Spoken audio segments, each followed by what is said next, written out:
Greetings and a warm welcome to this international online Sunday service. Welcome to this place where honorables are being created in this season of honor. We continue to encourage you to use the banking details on your screen, even as we commenced our fasting on Friday, and we close it off today just after the service, and we carry on again next week on Friday through to Sunday. Make use of the banking details and sow your seeds in this season of honor. I'm Pastor Kuramba, joined by Pastor Chikuni, and in a few moments we will be welcoming the prophet of God. Shalom, man of God. Thank you, Honorable Kuramba. Thank you. Thank you very much, man of God. Being spiritually conditioned to physically give. Wow. This is what we are in. This is the time that we are in of sowing seeds in this season of honor. We're so grateful for that. An amazing season. Mm-hmm. I think that is the advantage of having one who hears from God. We have always had this problem of trying to come up with our own preferences in as far as worship is concerned, like our father taught last week. And by that, we have ended up coming up with formulas and dictates that make what we believe to be worship, not to be worship. You come to a point where you realize that you need to be able to worship God the way God wants to be worshipped. And how do you do that? Somebody will say, the Bible, the Word of God, has it all. Read your scripture well and you'll understand that in as much as we have the Logos, we also have the Rhema. We need to understand what God wants us to do now, in this season, in this month, in this week. That's right. And we've got one who hears the heartbeat of God, our Father, the voice. And he's coming and he's explaining to us that this is what God wants us to be doing in this season. Not just because it has just to be done, but so that it may be added to our accounts. And what a wonderful season. Our names are about to be changed. And who else to present that to us than the one who hears from God? And in this glorious season where we are seeing the blessing being activated in our spirit, where we are now being able to witness the conversion, the multiplication of seeds, where you have the garden in Eden, eastward of Eden, being able to multiply the one stream from Eden into the garden into 4 separate streams, 4 streams of income. So imagine now the ability that the blessing is giving us to be able to multiply everything that enters into our life, multiply giftings, multiply even in the marketplace, multiply even as ministers, that multiplication effect being brought about by this blessing that we're not receiving from God, we're receiving from the prophet. I've always wanted to understand more in that particular area, especially making reference to the issue of Abraham. We have our father coming and explaining something that I found to be very profound. I would call it probably the Eden revelation. You look at it from the way our father explained it to us, that God gave the garden, making God a giver, the garden being the gift. And it is within the gift that one river is quadrupled, multiplied into 4. That's right. That is very important because we may have an individual that God has gifted, and we need to be able to understand the multiplication effect that comes out of blessing the blessed. We can take that idea further. If you have been given by God into the bosom of such a man, what then is to become of you if you are in that man? It's an amazing scenario. It's an amazing scenario. We thank God for this season. We thank God for the voice. That's right. And we thank God for the personality that our Father has. Because remember, the personality accompanies the blessing. Our Father is just amazing. Indeed. We trust that you've been utilizing the banking details and you're getting yourself prepared for this great service we have ahead of us with the voice of God. Continue to give. Continue to sow your seeds. We are in a season where God will honor us by receiving our seeds. Allow us to take these few moments to introduce the great prophet. Shalom, our Father. Shalom. How are you doing? Very good, Father. Father, we are so excited. We are thrilled when we look at who you are making us to become. It's nice when you begin to see your words materializing on us. When we see that, we get excited because the word is working itself out in us, even as we continue to learn from you. And as we allow ourselves to be chiseled into excellent individuals in this peculiar year of the spirit life. Sure. And we see the lessons you are teaching us concerning this spirit life and how to attain and acquire furnishings in the spirit by applying the principle of giving. So we are so thankful and we are grateful, Father, for your love for us and enabling us to share in the blessing that you have labored for. Thank you so much, Father. Thank you. It is so much touching hearing that from you, pastors. Thank you so much for such kind words. Father, we thank you for this moment in a very sensitive season. We thank you for making available information, ideas, and keys that are necessary for us to move into next dimensions of our lives. Father, we thank you for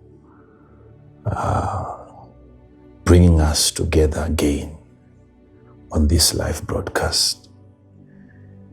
Different people from different areas. Yet we are here to hear only one God speaking.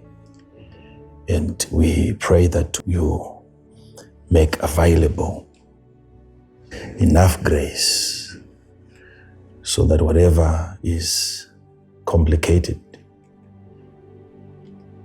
is simplified.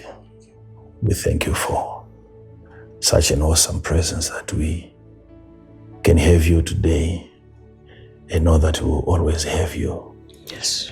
Every other time. Thank you. Open the minds of our understanding. Thank you, Jesus. So that we can comprehend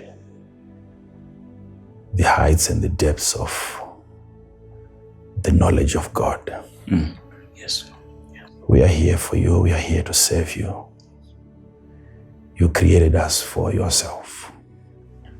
Make us better people. Yes, Lord. In Jesus' name. We have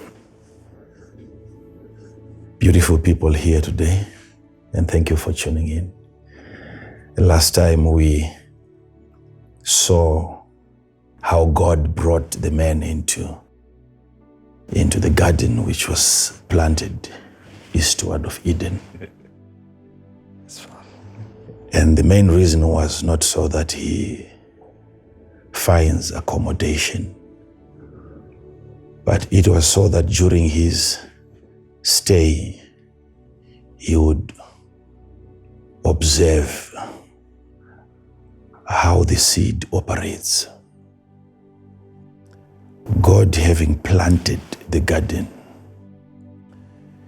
it means that the garden was his seed.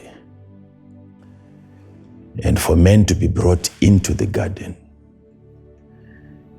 it means his place was now found within the seed. And God wanted him to be present, observing the seed, how it operates and how it multiplies. Not whilst he's outside of the seed, but whilst he was within the seed. So God wanted him to see the effectiveness of the seed, what the seed does when it is properly planted. So we now have a man sitting right at the center of the seed, observing how the seed is responsible for multiplication. But I would want us to look at something very critical today. And all this is dealing with the spirit man. Thank you, Father.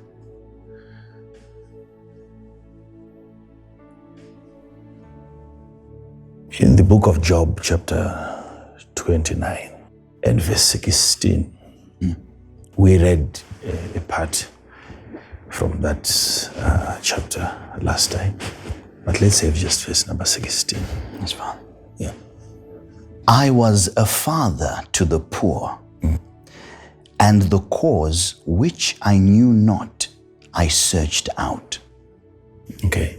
You need to understand that now Job is in a different state in terms of his worth financially.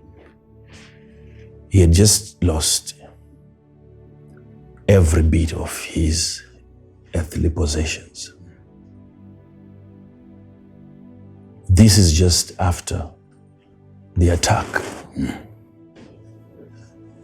Having lost all of his money, having lost all of his livestock,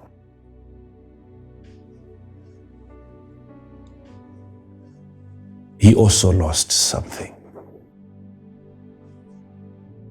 the fatherhood. Hence he goes on to say, I was a father to the poor, but not anymore.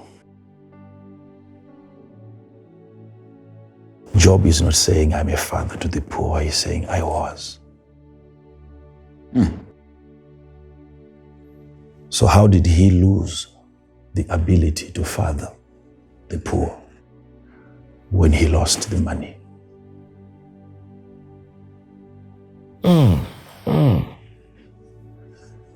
So he's losing money, losing fatherhood. I was a father to the poor. I was, not I am. I was a father to the poor. You understand English better than me, you pastors. He's no longer as fatherly as he used to be. And this is coming after he had lost money, possessions. To him, what was taken away from him was a title. I can't now continue fathering. Yet he is still a male figure, but not a father anymore. That's strong, Father. Because there is something that is required that simplifies fatherhood. Money makes it easier for a father to express fatherhood. That's deep, Father. Now that money is gone, fatherhood is gone. Now, his fatherhood wasn't just in dealing with provision, making sure that you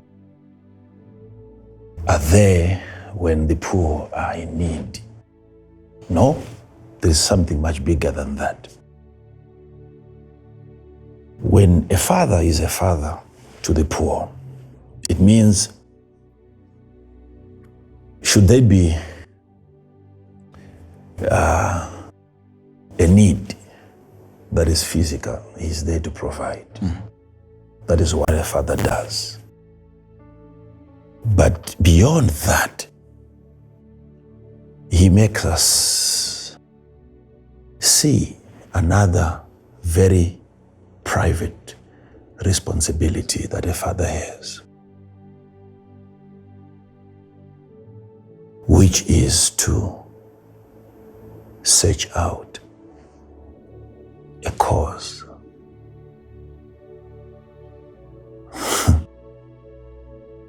We are in a season of honor, and that's what I'm dealing with today. Yes, Father. Read that scripture again. I was a father to the poor, and the cause which I knew not, I searched out. Do you have ISV?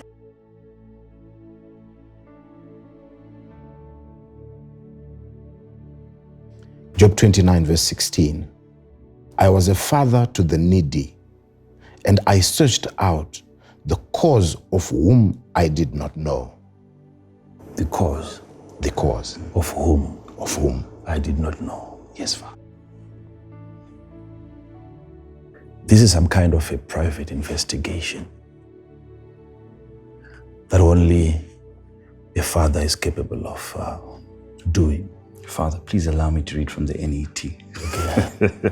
I was a father to the needy, and I investigated the case of the person I did not know. Wow. To think that there is a person coming to you, and in this case, it is a father-son relationship, and the son doesn't have adequate knowledge or information concerning his own case.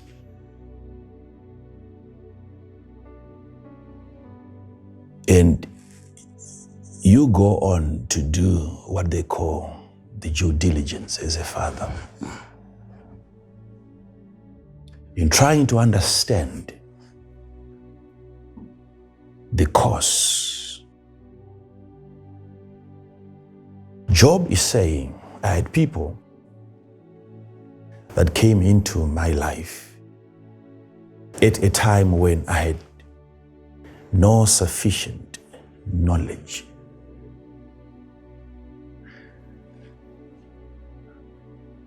I didn't have adequate understanding. All I knew was that a person has come. But there was a need for me to know more about the person. But the good thing was that I knew that I didn't know. I knew that I didn't know. Wow. And I knew the importance of knowing more about the person. So what I did was to investigate. And I knew that God would give me access to the files because of my position as a father. Then I got to know why the poor are poor.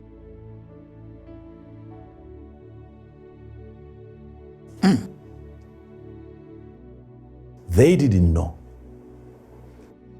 But the best thing that they did, as poor as they were, was to find a father who would then access files that only fathers have access to.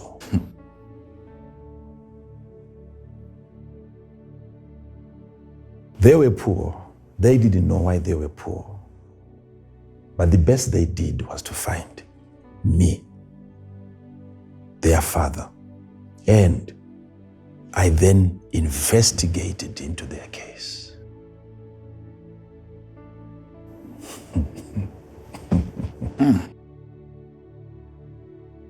It's not that they were trying to hold certain information from me. No, they didn't also have that information themselves. Yes, well. So as a father, what I provide is not just money when money is needed. I also provide information when information is needed. The cause that I didn't understand, that I didn't know, I searched out. I had what it takes to search out the cause. The word cause there means also strife. It also means controversy or contradictions. When a man walks into your life and everything that he tries to do gets contradicted,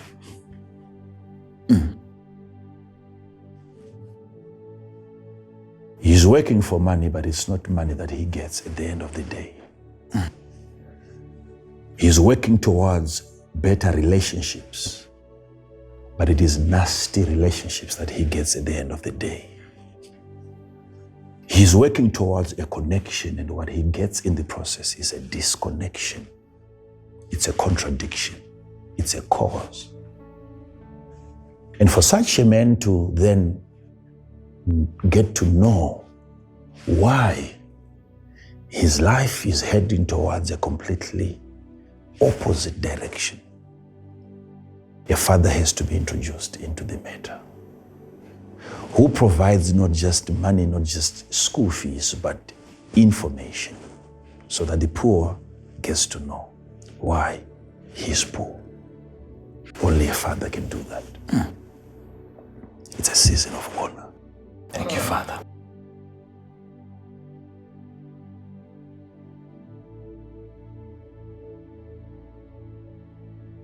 Being a father to the poor, and then it's not just financial assistance that you offer to the poor as a father. When it gets to information now, that speaks of an even greater responsibility that a father has. So that next time, being as poor as you are, when approaching a father, stay alert.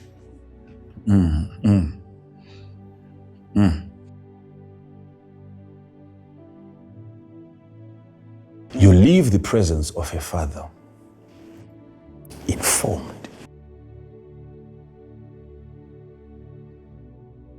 You leave the presence of a father not just having your pocket enlarged, but your understanding. Because you have entered into an investigation room where information is somehow retrieved. A lot of things about you that you don't know.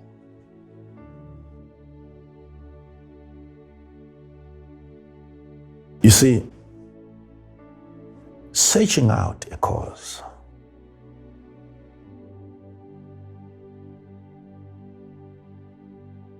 the book of Proverbs says it very, very well, that it is the glory of God to conceal a matter. Proverbs 25, verse number 2. Thank you, Father. It is the glory of God to conceal a thing. It is what? The glory. The glory of God.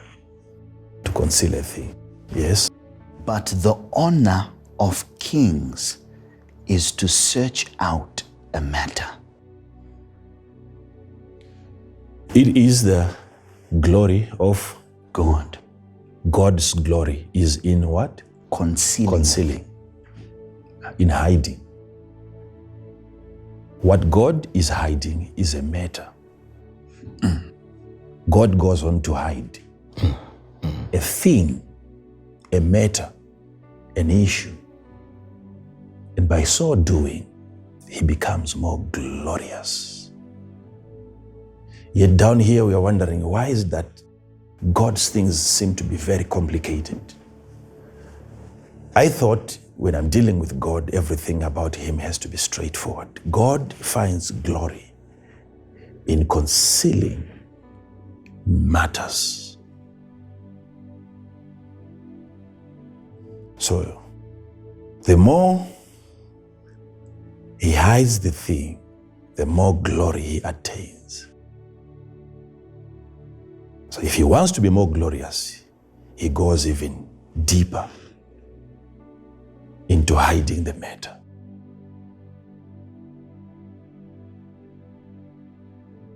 Then, but the honor of kings honor of kings is to search out a matter. So God gets his glory in hiding, but you, as a king, you get your honor when you begin to search what God has concealed.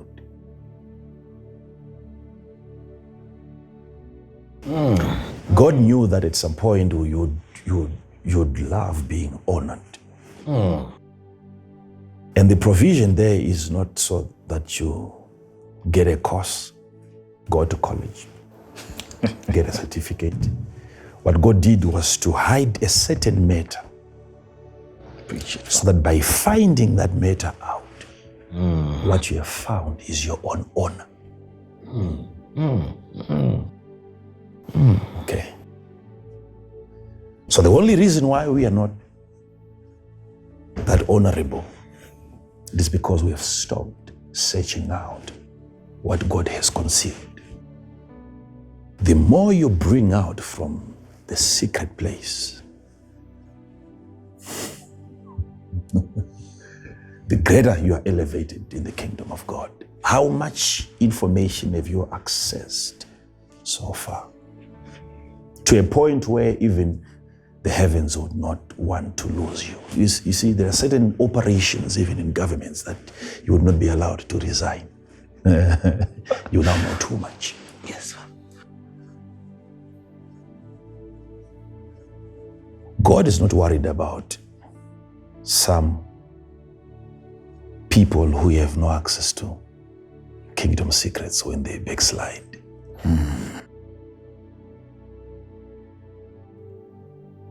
Strong Father.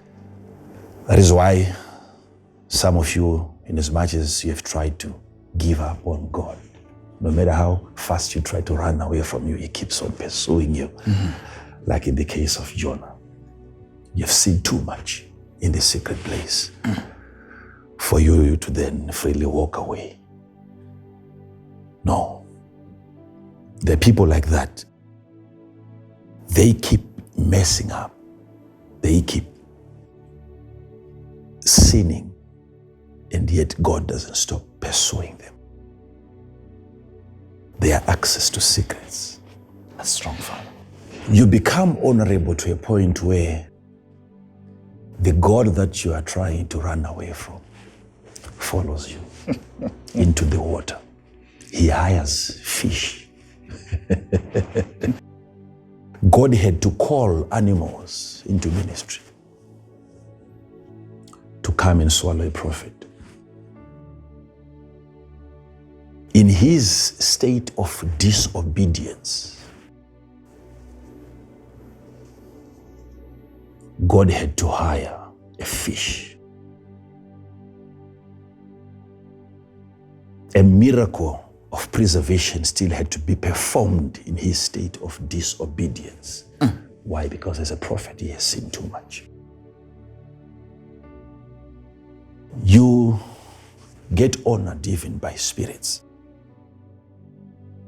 If you make a decision today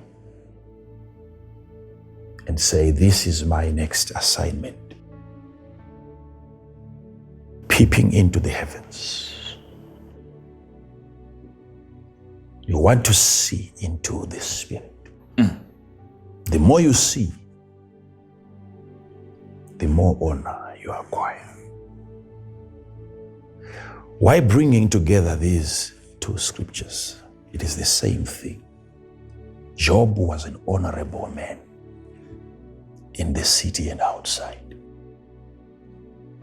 But the reason why he was that honorable, it is because if there is a matter presented before him that he knew nothing about, he would set aside time to search it out until he gets to the core of the matter. I was a father to the poor by providing physically. And also I was a father to the poor by giving information, searching out their matter. If they wanted to know why they were in that kind of a state, they would come to a father, not a psychologist, not an economist, not a politician. They would not go to the bank to have their poverty resolved. They would go to a father, and he would then help them to understand the cause. If you are honorable, there is a cause. If you are a dishonorable person, there is a cause. If you have money, there is a cause. If you have no money, there is a cause. But getting to understand the cause, you have to hire a father.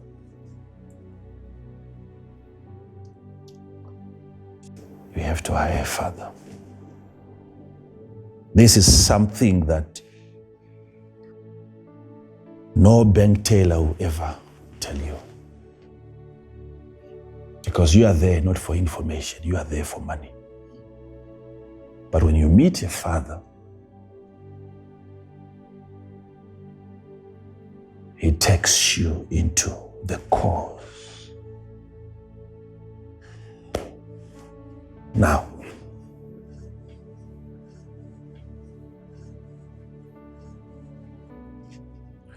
why is it that when you have a son, you have a daughter, and you can't provide, you can't meet their basic needs? You are stressed by that. That depresses you if you are a father, a genuine father, because you feel that there is a load of responsibility that God Himself has divinely put upon you to look after them. They have nowhere else to go. There is nothing exciting about not being able to provide for your children. Is there anything exciting there? No, Father. The reason why you feel bad, it is because what you have lacked is not necessarily the fatherhood title, because they can still go on calling you father, though you are not providing as a father. But what depresses you is no longer the title that is missing, no, but it is what helps you express yourself as a father. Now money comes in. So when the devil takes away money from you, you are now like a mechanic whose tools box has been taken away. You know what needs to be fixed and how to fix it, but then you don't have what to use. That complicates the whole fatherhood. It's not lack of God, it's not lack of the title. You are still being called a father. But then you need something that then transports your care, the transportation of your compassion, your care, your love. What carries that fatherhood out of you to your son is what you don't have. This is what makes poverty a miserable thing. You are now a father who cannot father. Yet all that you have retained is a title. But the execution part of it, you can't. Because that calls for money. I don't understand why people who think that preaching against poverty is bad. Yet every time before they vote for a political leader, they want him to be better in terms of helping them have access to a better life financially. Yes, Father. Okay? Yes. Every preacher that you hear say, poverty is not even the subject. We can be talking of poverty. It should never again be heard attacking politicians who are promoting poverty. If God is for poverty, then leaders who are coming to promote poverty have been sent by God.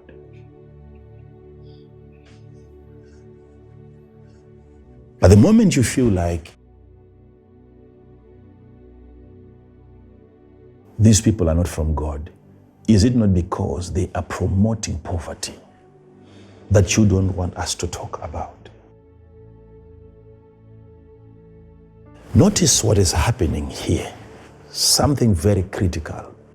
You know, you don't have a choice. There is not many people out there who can help you out on this matter. A father is needed, and it's a very urgent matter. To explain, to articulate for you your cause, your controversy, your contradiction, your complication.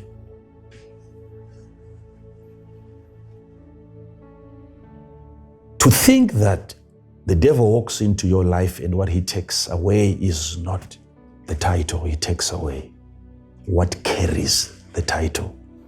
Strong, Father. Wow. He leaves you with the title, but he knows that you can never live up to the standard of a father, not having enough in your pocket.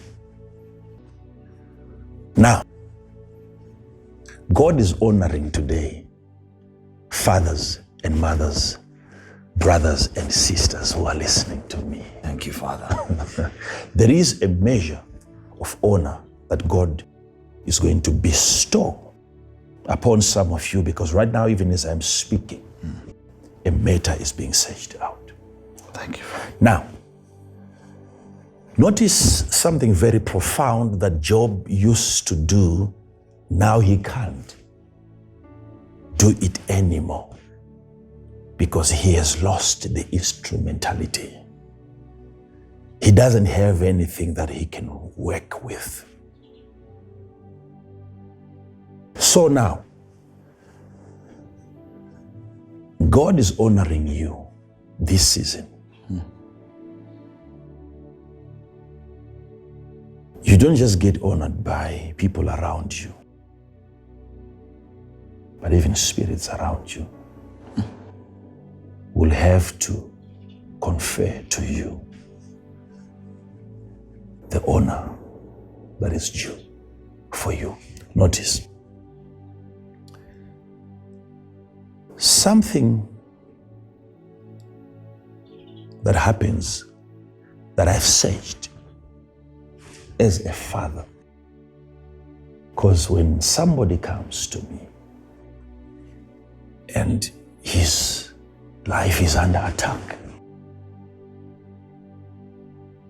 in as much as he opens up to me, says, "Prophet, my life is under attack,"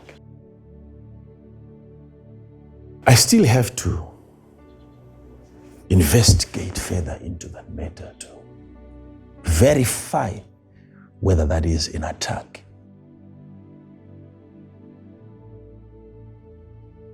or it is some kind of a message that is yet to be interpreted.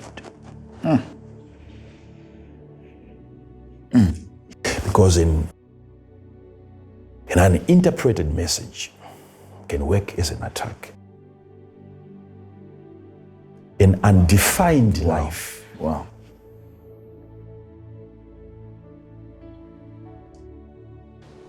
is not different from a cursed life. It's powerful.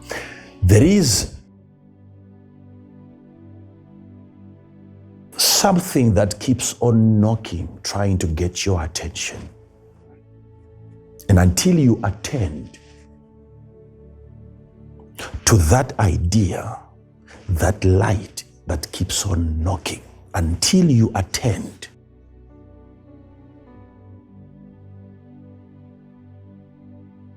your life keeps on rotating like on a roller coaster. Wow. Because that thing is so powerful to a point where it says you can't go on until I have your attention. What is that thing? Searching out the cause is what fathers do. If you are here in life, there is a reason. If you are here in life, there is a reason. You don't lose a job without a cause. You don't get a job without a cause.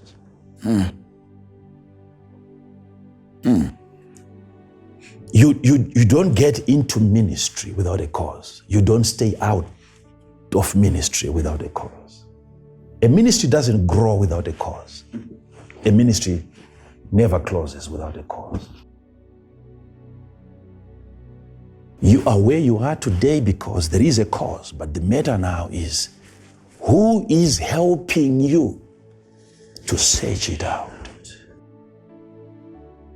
That man needs to be an honorable man. And when you have finally managed to search out your own matter by consulting an honorable man, you become honorable because you have also searched out the matter.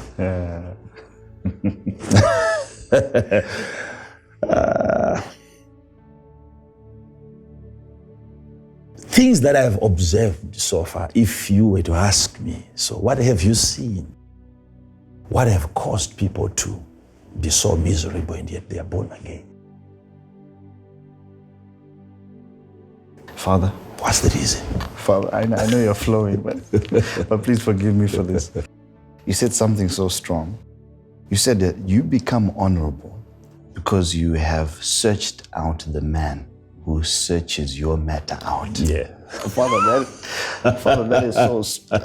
Thank you for elaborating that. Hey, my God. Father. Oh, my God. Because, you see, there are people who do not have what it takes to search out even their own matter. But the best you can do is to discover a man who can search it out for you. Wow. And we do that with doctors. We do that with lawyers. They search it out for you. And that's a noble thing. That's an intelligent thing. So, but if you put those poor people who approached Job during his time, not all of them walked away with information. Some walked away with money. Right. To some, he would give money. To some, he would give information concerning their cause.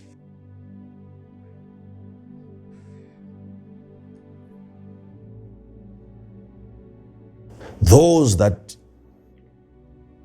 got their cases interpreted by Job never came back again to him for money. But those that got money from him kept on coming back for money because their cause was never addressed.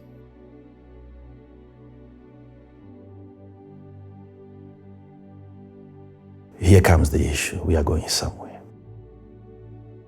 God created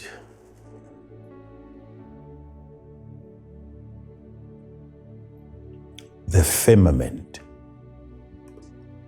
before he created the lights. In Genesis 1 verse 14. Genesis 1 verse 14. And God said, "Let there be lights in the firmament of heaven, let there be lights. Let there be lights In the in the firmament of the heaven. of the heaven. So God is creating lights, but a place for those lights was needed.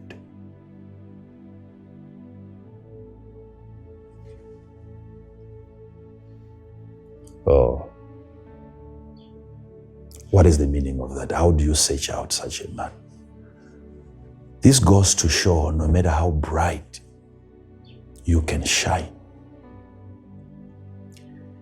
a place for you still has to be created. It doesn't matter in life how much light you carry, unless a platform is created. You need a firmament, an opening, so that your rays can shoot unhindered. A firmament. Now God has so many gifted people. There are so many gifted people watching me today. But what they lack is a firmament. You can be gifted all you want. You can speak all the grammar there is. Until there is a creation of a space. Because your light needs to be accommodated. It's not enough for us to have the giver of the light, but the giver of the light needs to be accommodated. So God created the firmament, and then there he places lights.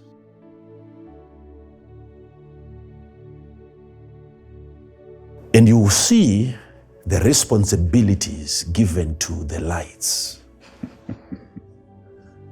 The lights are given by God so that they would give light. God did not take the firmament and gave the firmament to the lights. He took the lights and he placed the lights into the firmament. Even if it is God taking you into the firmament, that doesn't make you a gift to the firmament. Like you are being given to the firmament. No.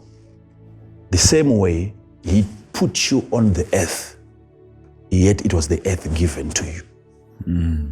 Yes. Okay. So, God realized that there's need for an open space where you can shine from. Where are you shining from? Where are you shining from?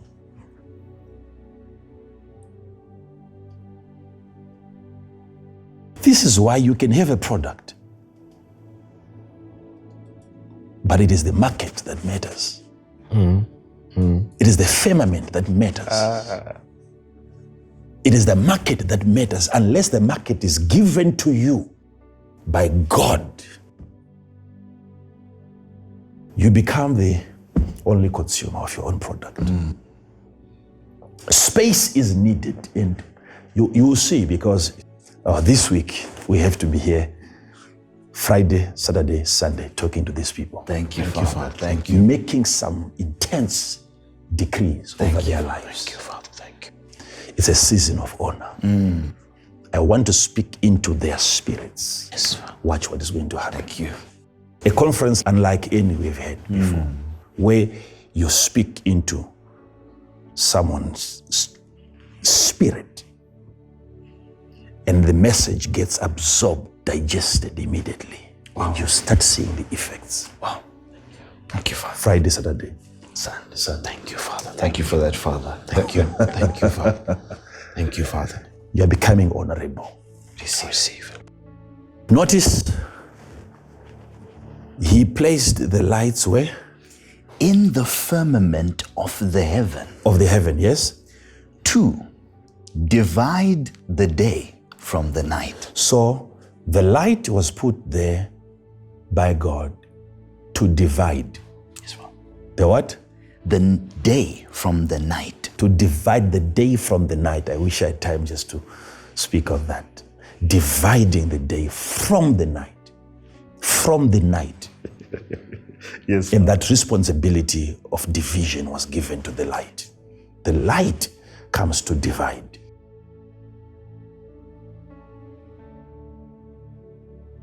The separation between night and day, that responsibility was given to the light. So the light is not just there to provide light. The light is there to provide division. There is the light that when it comes upon your life, it brings division. It brings uniqueness. Even amongst the family members. There is that kind of light. I will talk about that.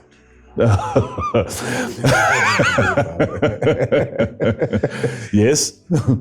And let them be for signs. For signs. Okay? So the division is so that there can be signs. Days, seasons, years, months. So the responsibility for the determination of seasons was given to lights. And let them be for signs and for seasons and for days and years. And let them be for lights in the firmament of the heaven to give light upon the earth. And it was so. To give light upon The earth. So the sun is in the firmament. Yes, Father. Yes. But it has to be, the light has to be far-reaching. Hey. The sun was not placed by God on the earth to give light to the earth. Hey. It was placed by God in the firmament, so that from the firmament, the light was well calculated. He needed a certain space to be covered on the earth. So he kept on elevating the light until the portion he wanted covered by that light was covered. So the altitude now determines the space that the light would cover on the earth. So God promoted light. When you see, there is no way that you can be, Preach it, Father. you can be the light in your generation and not have the promotion or the elevation. There is a place in the firmament for you as long as you are the light. If you are the torch bearer, the man that carries the light in the generation, in your family, there is a position for you in the sky, a spiritual position. Yeah? Hence we're talking about matters of the spirit here. So the light is in the firmament to give. Take note of that. Yes, Father. Lights are givers. To give. To give. To give.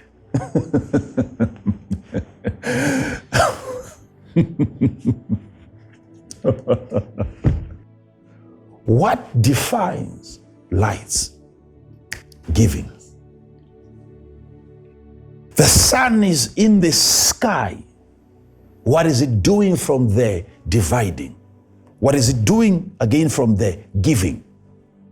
When then the light goes on to give light because of its elevated position. Let me give you another scripture that supports Thank that. you, Father. Matthew 5:15.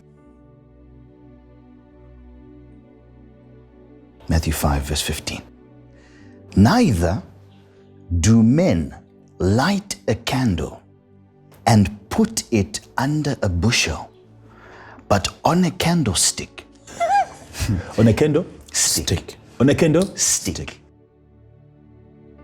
There's no one that lights up a candle and then he puts it away. Under a bushel. You don't cover the light. Once the light is shining, it has to be elevated. finding a place in the firmament for the light. A candle stand, the light has to be above you.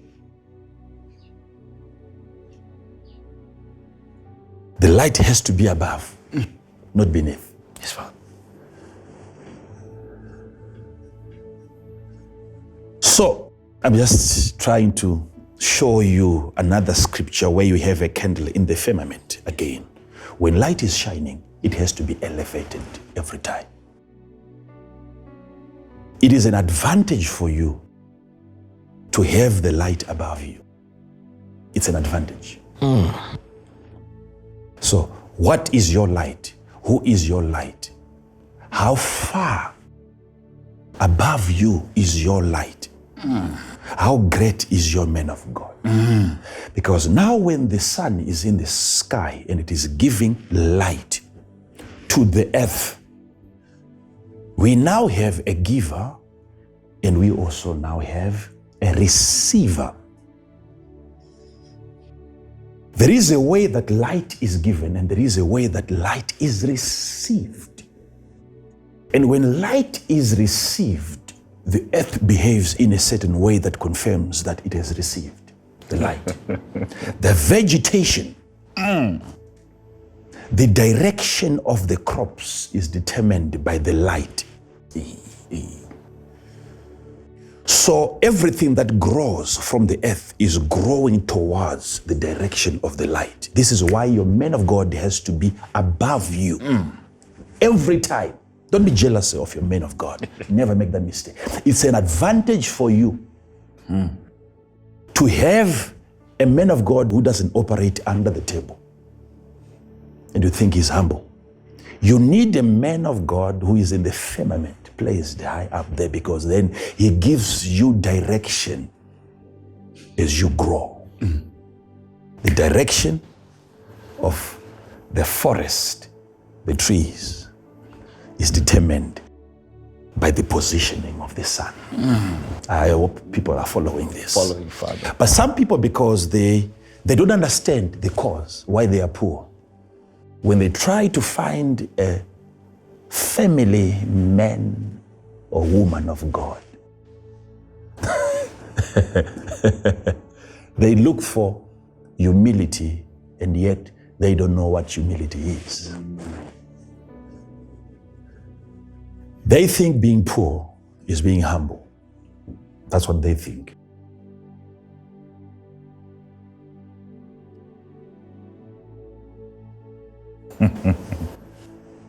If God had that mentality, he wouldn't be living in heaven today. We were supposed to be visiting him in one of the villages. So are you saying God is proud? Look at the heaven. The most purest and most refined space you can ever find. You find our King there. Who told you having money is a confirmation of the presence of pride? Who told you that? So when you go on to investigate, I want a very quiet man of God. Anyway, I'm not here to talk about that. So, the light is there to give light to the earth, meaning that the earth doesn't have light. It is the sun that has the light. But the earth must be trained on how to receive the light that it gets from the sun.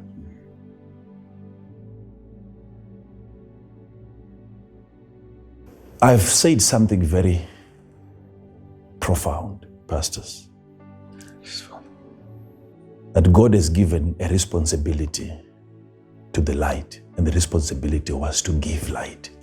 So the light given to the light was not really for the light, it was for the earth. Yes, Father. But the earth has to learn to receive light from the light. It is the receiving part that you can end up wondering, after having spent so many years under a light giver, a man of God who is well equipped by God to search out your matter, and you don't understand, why is it like I'm not seeing any significant changes, yet the light is shining.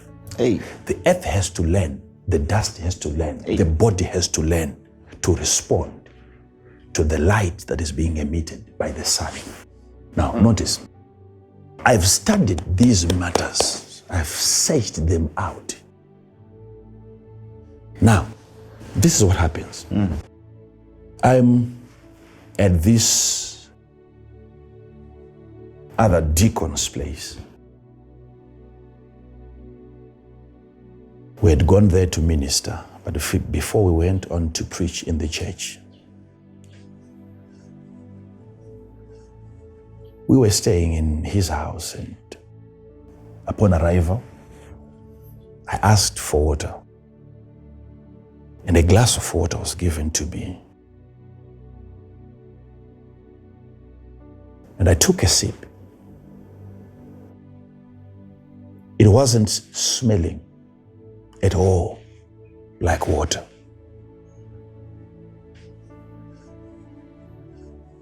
Even if we say water doesn't have a smell, but not having a smell is the smell of water.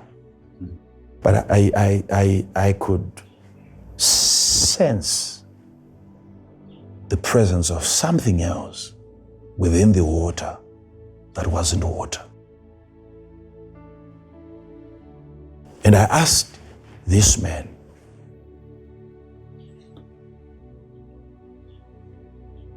where is this smell coming from? And he said to me, it is the plastic containers that we use. Plastic containers that we use. Then I went on to drink. At least now I knew that apart from drinking water, I'm also drinking something else. The plastic. But there is no plastic in the water, but there is the smell of plastic in the water. And the Lord began to teach me. This is why I said only fathers can search out matters. On how, imagine in a case where you no longer have water in the container. Water has since left the container. Yet there is a part of the container still resident within the water. And he began to teach me on the art of giving. That there is always a piece of the giver that remains within the gift after it is given. You have water here, you can't see the container anymore, but there is the presence of a container in the water. And he was telling me, this is why the only self-deliverance that is practical is not when you lay your hands on your own head, but when you are giving. When you are giving. When you are giving, every piece, whether it's a jacket, whether it's a shirt, whether it is money, whether it is whatever you give, there is a part of you that accompanies that gift.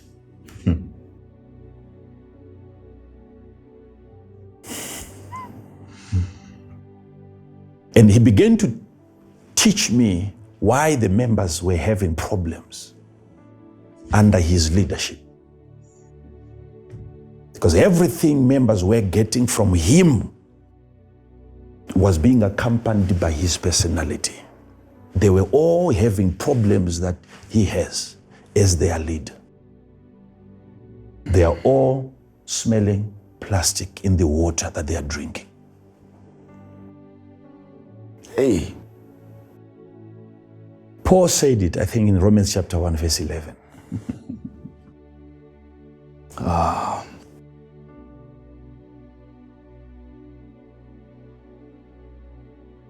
For I long to see you. I long to see you. I'm willing so much to see you. I can't wait to see you.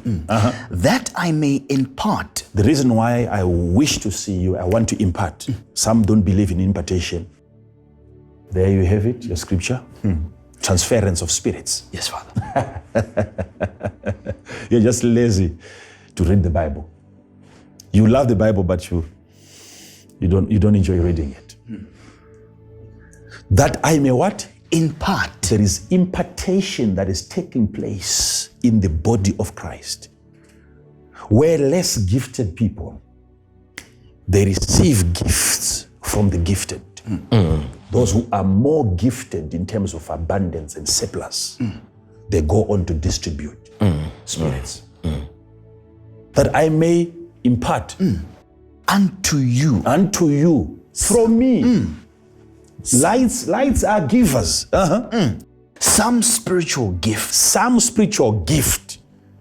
So ultimately, after Paul is gone, we will start seeing manifestations of certain spiritual gifts from some of our members. They never got that gift directly from God. It was Paul who brought it to them and imparted on them. They were busy praying, asking God for a gift, yet here comes a man and he imparts the gift, which is spiritual. So I'm just giving you the scripture. That's not the story. The story here is God is telling me now, he's gifted this deacon. He's laying his hands on people.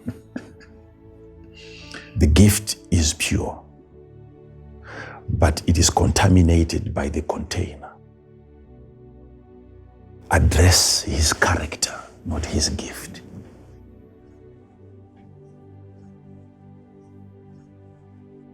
And in that church, I would preach for just 30 minutes, I'm done. But at home, I would spend 2 hours on him, because there was something wrong, not with the gift, but the container that contains the gift.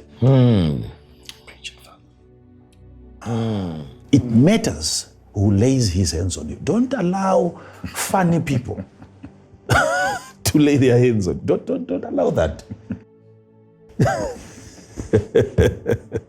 Don't allow clowns to mess with your life. You don't have enough time left. Yes, Look at where you're coming from. To have somebody who is trying to experiment with his gift on you, there's no more time for that. You need to find a serious person who is well developed, who has qualifications in searching out matters. I was a father. Now, you see, there is something very important that people have to focus on right now. Yeah. It's very important. You have given something, and then a part of you has gone with that something. So, if there was a spirit which is negative upon my life, or even if the spirit is positive, which is upon my life, by giving you something, that something gets accompanied by any of those two spirits. Handkerchiefs from Paul's body would heal the sick supernaturally, which means there was a spirit accompanying the cloth.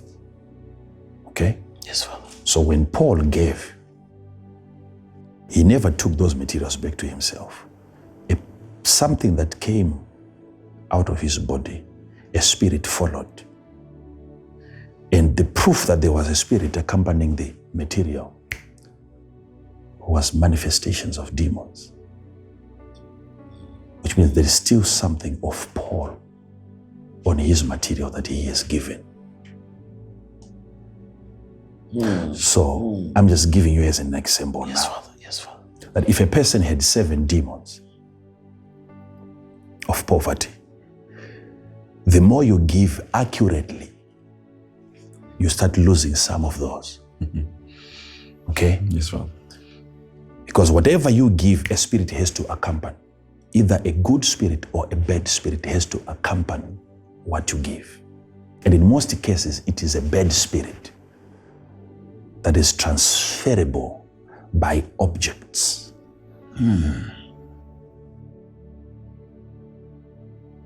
Is there a scripture that supports that? Yes, Jesus said, more blessed to give than to receive. He said it. Yes. More blessed to give than to receive. So one man is giving, one is receiving. And to Jesus, he's saying, the one who is more blessed is not the one who now has the gift, but the one who is given. Yet he no longer has the thing. Money has left him. How come he's now more blessed? Because he has lost a spirit. He has lost a demon that has accompanied the gift. So now the man who now has the gift is less blessed than the one who has given it. The only calculation there is when you can agree with me on this analysis. Something has left you which was pulling you down. It has followed the money that you have given. To support what I'm saying practically, because I've searched out these matters. One day, I'm arriving at the pastor's house. Again, it was in the village. I met a woman walking out of the pastor's house with a smile on her face.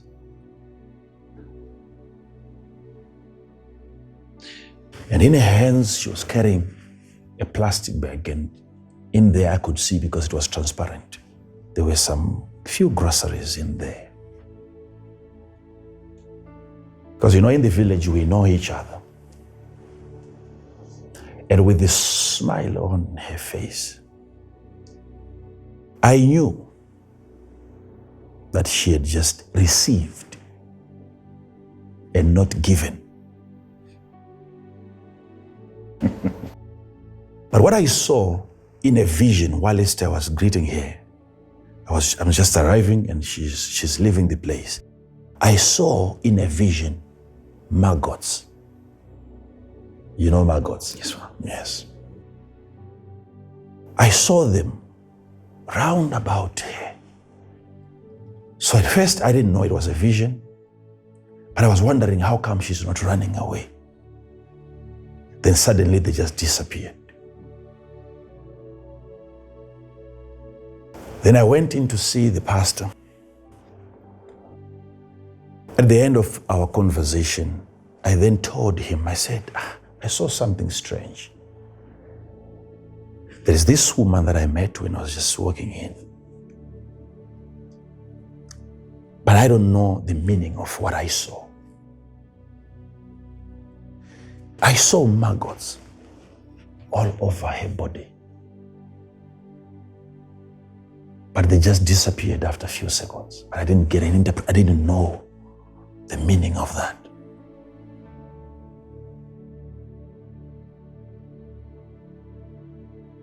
And after a while,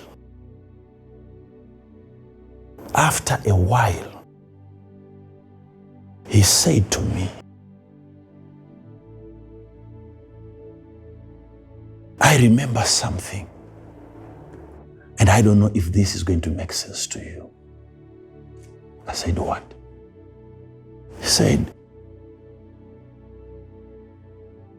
there is a woman that once came here about 2 weeks ago. And this woman,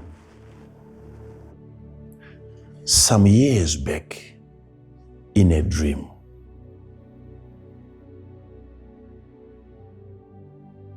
she would see maggots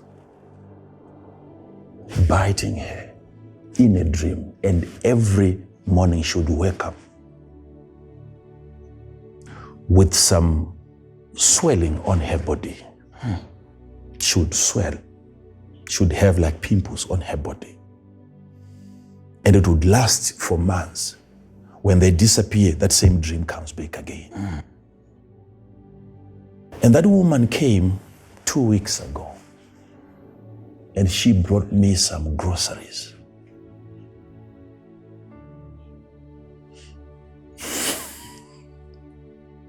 You know where the story is going, right? But I had, for the past 2 weeks, I just had, I'm yet to see, this is the pastor, he said, I'm yet to meet this woman again, but I hear she's completely healed.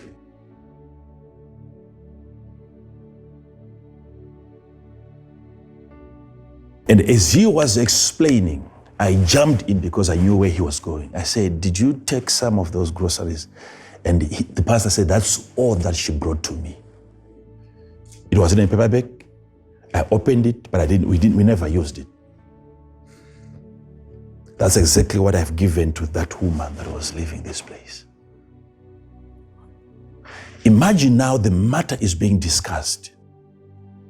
A woman that had a condition spiritually came and gave to the man of God. And what she gave to the man of God was then later on given to another woman. And I'm meeting her, arriving at this place. Guess what I see? Maggots. And I'm sharing this with the man of God, and thank God he remembered. I got this from a woman who used to have dreams. And he was asking me, so what do I do? I said, you need to send a person quickly. Let her bring back the groceries. At least pray over them before you release. We began to establish systems that are so effective in the kingdom of God. These are spiritual matters. Wow. To think that she's about to have the same experience, same disease, same leprosy from Naaman because of a gift. It was money that Gehazi took from Naaman. And the disease followed the gift.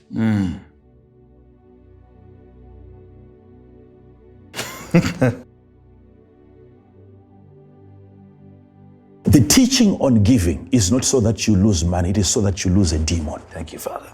Someone wants you to lose a demon.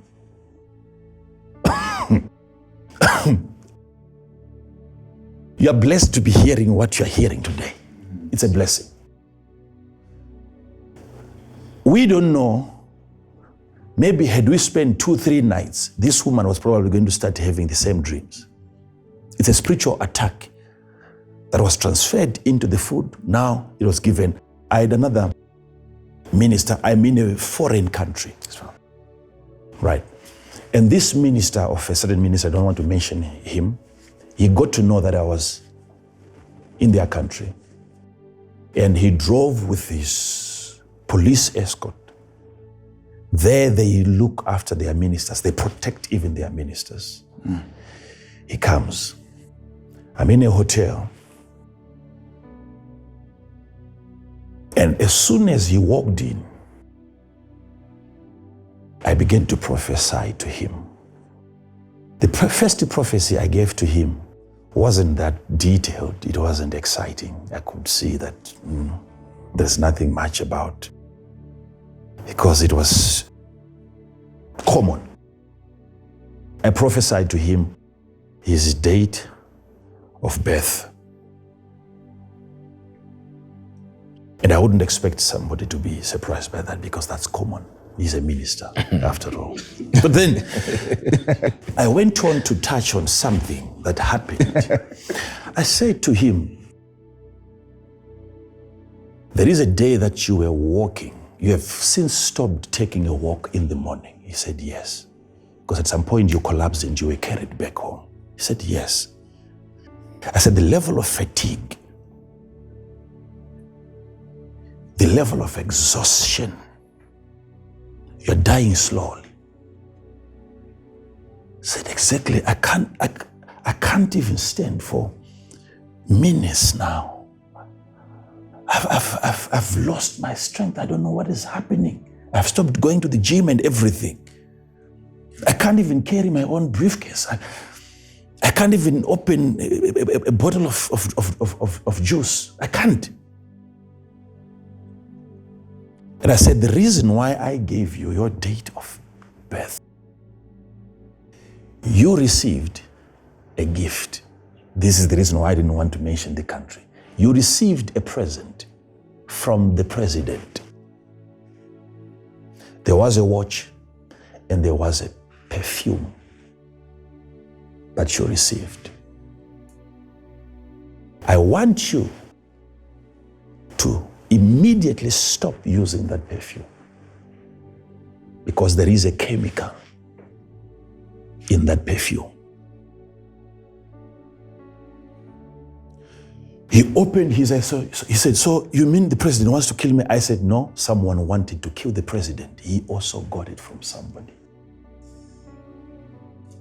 I want you to follow. I want you to follow what we are dealing with here. Somebody wanted to kill the president, but because the president is a giver, he then transferred the substance. That's why it is more blessed to give than to receive. Yes, Father. So I stretched my hands towards him. He collapsed. Earth. That man was on the floor for more than 2 hours. Like he was gone. And the bodyguards started panicking. I said, take it easy. I'm in charge here. They thought maybe the man was dead. I said, this is the only opportunity you have while he's not looking at you. You can enjoy some drinks. And then exactly about 35 seconds later, I told them, guys, take your position. The man is coming back. No one touched him.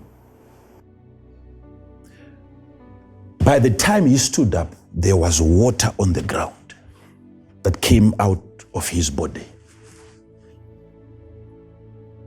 Imagine all the poisonous substances coming out. No, I didn't touch him. I stretched my hands towards him. The man, from there, he stood up. He opened his eyes. He said, I feel so much power in my body. I said, you are restored. Go back and never. I told him even the name of that perfume. But at first, had I not given him counsel, he would have thought maybe the president wanted him dead. But I'm telling him, someone else. The president himself doesn't know that, doesn't even know this. But the man is now restored. But look at how he got the disease. By receiving. Something always accompanies the gift. I hope I'm talking to some people. Yes, Father. Yes. I've dealt with these matters. If I'm to give you stories, pastors, we won't even break the fast today. Some people are hungry, they want to eat. So I have to close. But notice what I'm teaching you here. It is the understanding that I got as a father on how you get delivered from negative spirits as you give. As you give. As you give. So I then told the pastor, I told him, what you need to do now is to make sure that you keep your goods in phases. Whatever you receive today, you don't give it today. Keep it long enough in your presence, praying over those gifts before you hand them over to the next person. Sort of like quarantining the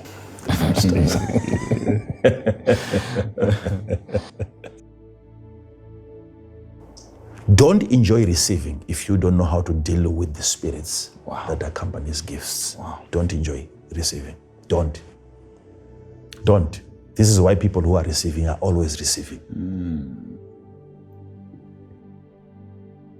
You must know how to deal with the rest. This is why your body, your digestive system was created in a very unique way by God. There are so many things that you eat, but it has to come out. With things that are not helpful, but your body must have a way of extracting what is important. Right. Okay? Yes, Father. And dump the rest. That system of digesting even gifts, you need to have the right digestive system before you start receiving from people. Do you know what to take? Do you know what to throw away? The spirit that accompanies the gift, are you trained enough to deal with those spirits before you start enjoying receiving? Your man of God, if he tells you, give me, and he's not anointed to deal with spirits that accompanies your gifts, he becomes poorer and poorer even as you keep on trying to bless him. It goes back to what you just said, Father. If you don't know how to receive, that's why you keep receiving. Father. So strong. Wow.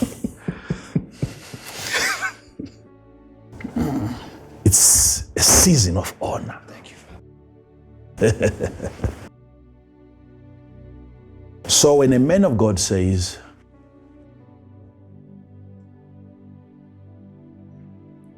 give a seed, the day the seed leaves your barn, leaves your pocket, that's the day something leaves your body, a spirit.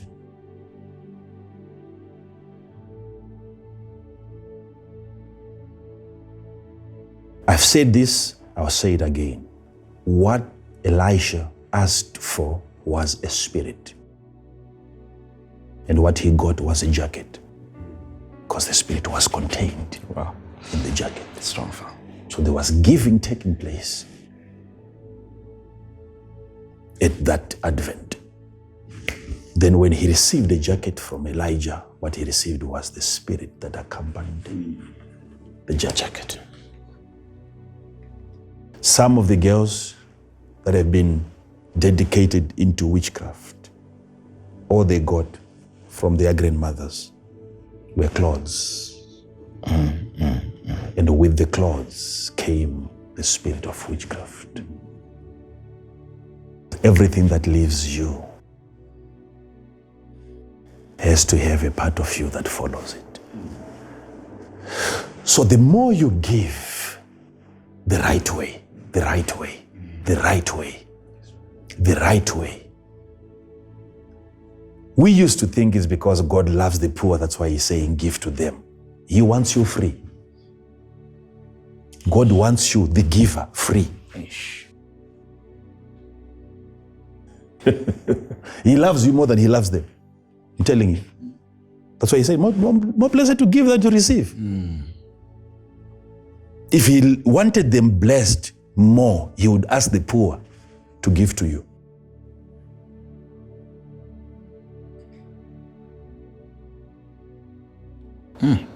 So I see things happening even as people are giving. I see things.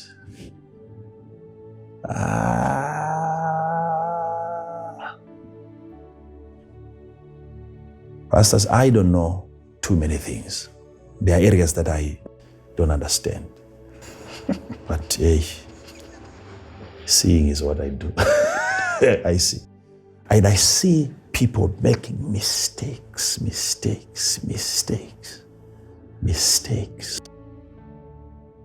When the seed is due and it has to leave your house, no matter what you do, it will still leave your house. Doesn't matter how stingy you are. God will raise a doctor who will give you a false diagnosis. You will still lose that money.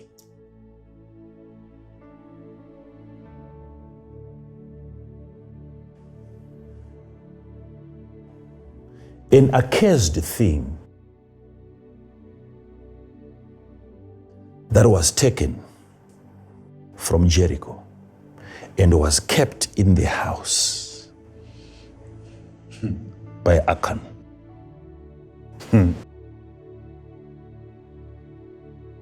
And the entire generation was wiped out because of a garment.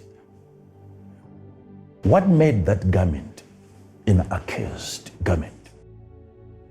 Was there a curse in the garment? Because you must understand, God had said, everything that you collect from there, put it in my house. Yes, Father. Why would God want it in his house? Why was it for God if it was a cursed thing? There was something so strange and so powerful in those spoils that they had no capacity to deal with. But only God. Strong Father. So God said, this time, this your salary, you are too small. You bring that to me. Let me deal with whatever is accompanying the first spoil that you get from Jericho. And then he took that, a mere garment, it was his right size. But look at what happened. They all died because of a spirit from Jericho, which he was not qualified to deal with. Yet he received that, took it into his own house, and yet only the house of the Lord was able to deal with that kind of a spirit in the garment.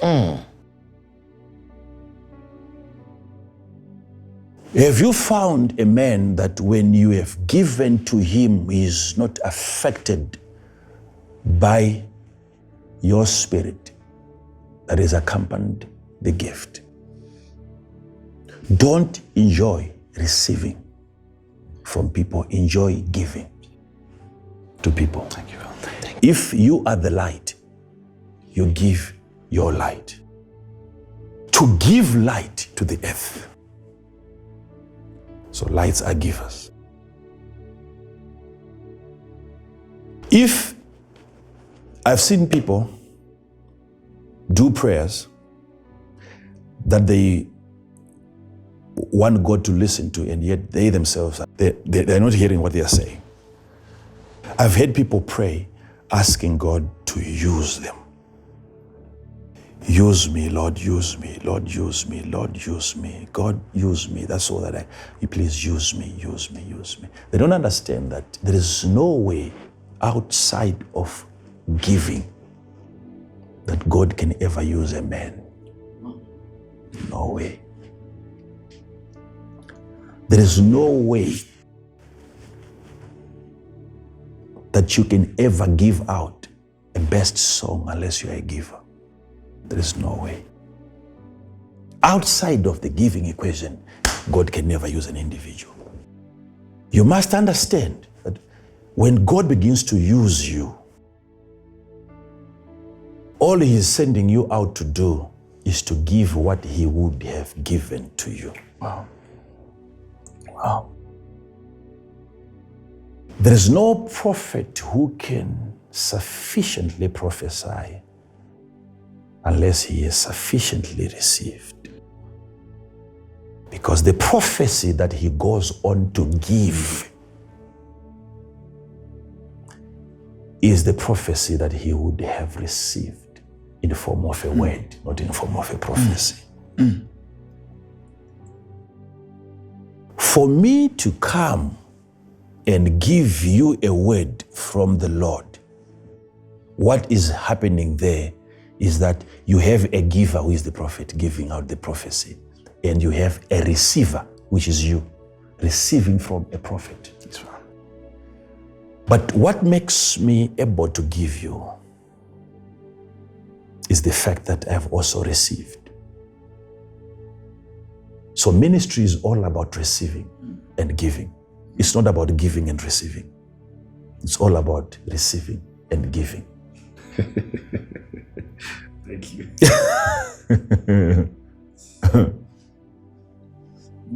Okay? Yes, Father. Yes, Father. So God has given to me. Now I'm giving it to you. Now, for that information to be helpful, it has to be received by the prophet from God. If I fail to receive that information from God, then God remains with that information. And I am without that information. And yet God has given that information. Same applies with the one who is hearing me today. If I also give and I'm not heard, I will remain with that information. Yet the information was given to you, but you also failed to receive. You have to be a good receiver. There is no way God is ever going to use you outside of giving.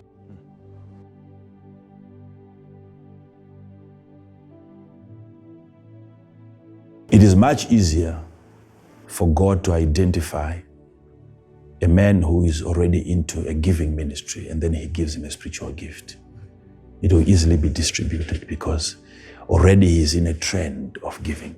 He is within the flow already of giving. That's why serious prophets are givers. Wow. Are givers. If you want to heal the sick, you don't start by healing the sick, you start by giving. There's a way that you give to a point where you have now created some leakages on your body. I like that. Whatever spirit that you carry is no longer restricted. The same way that you flow in giving material things, it will be even easy for you to heal the sick. Wow, supernaturally. Don't let a man who is stingy pray for you to recover from a disease. It's dangerous. Very dangerous. You become so stingy that you wouldn't even let go of your disease. You will be hardened that everything that gets into you will never come out, including diseases and problems. So analyze, observe the man that is praying for you. This is an impartation that has happened even upon Africa. We must have analyzed the men and the women that were conducting spiritual ceremonies, sort of like blessing Africa. We must have observed how they are conditioned. Because whatever now is happening in Africa is the working of their spirit. Instead of development, we are being drawn back to their lifestyle. So what is happening in Africa right now is a manifestation of a very vintage anointing that was bestowed upon Africa by our forefathers. So what we should have done is to look at their lifestyle, their surroundings. Everything around them was dead. Get into the house, the shrine of any witch doctor, everything around him is dead. If there is one thing that is alive, is a chicken. It is going to die in the next 30 minutes. And then we think we can have life out of such a dead place. It's a lie. We are searching out the cause. Yes, Father. Yes, Father. So in Africa is to come and sit before a qualified father.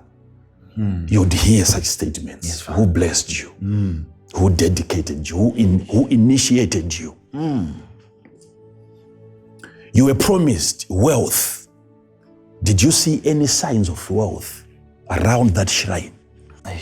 Because if the wealth was never given to the witch doctor can never give what was never given to him. You only can give what you have received. That which we have, we give unto thee. Yes, Father. You need a blessed man of God. Not a man of God who is like your colleague when it comes to, it's like you're competing in problems. Same poverty you have, no. Find a man who has already dealt with the issues that you're trying to deal with. Advice. Any destination that you aspire, that you dream of, you must understand that somebody was born there. Any country that you wish to visit and you are praying for a visa, there is someone who is there without a visa is a citizen. Any level in the spirit that you wish to attain, create a link with an individual who is there. They will ask you even at the airport, who is here to take you? Right. That's how you migrate into dimensions. They need to know who is going to keep you during your stay in this dimension. So you must find out people who are better than you, who carry more light. And then because of their light, you also begin to shine. You begin to shine.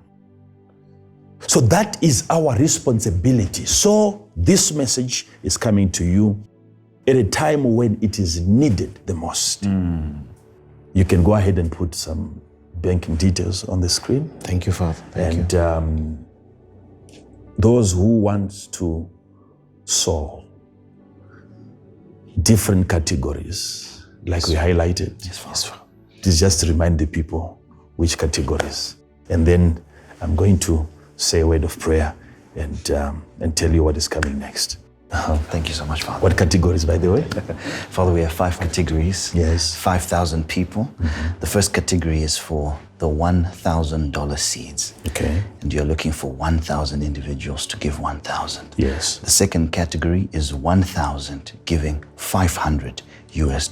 Yes. The third category is 1,000 people giving $200 US. The fourth category is 1,000 people giving $100 US. Yes. And the last category is 1,000 people giving $50 US. Exactly. Exactly. It is as clear as that. Qualifying you spiritually to give physically. No errors. No mistakes. Yes, Father. Yeah, thank you.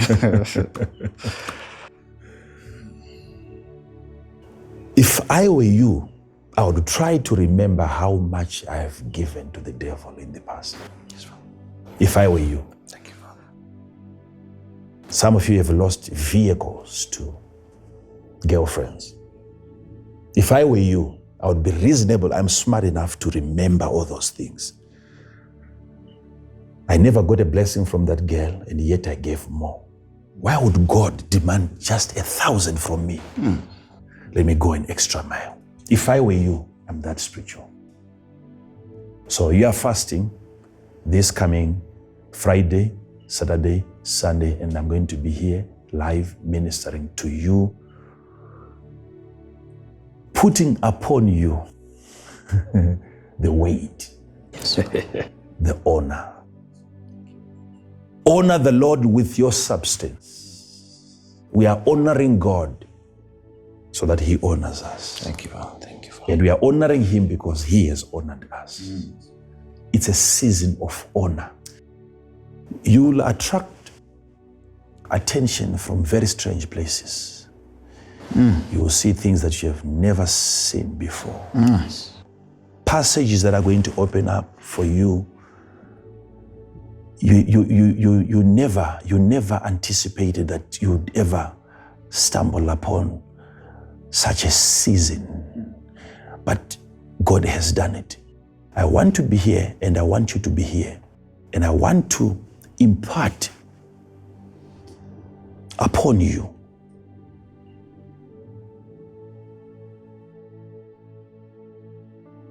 spiritual gifts, so that at the end you may be established. Establishment is coming. So go ahead right now, send your seed, and throughout the week people must be sending their seed so that when I come and I'm making these declarations, no hindrances. Thank you, Father. It's falling on people like rain. Thank you, Father. This is the season that we are in. If there are those of you that do not understand the blessing that you receive from a man who is ready to die. Go and continue studying your Bible. You'll notice that even where we are today as Christians, had it not been for his death, something is known in the heavens about the effectiveness of a blessing when you get it from a man who once died.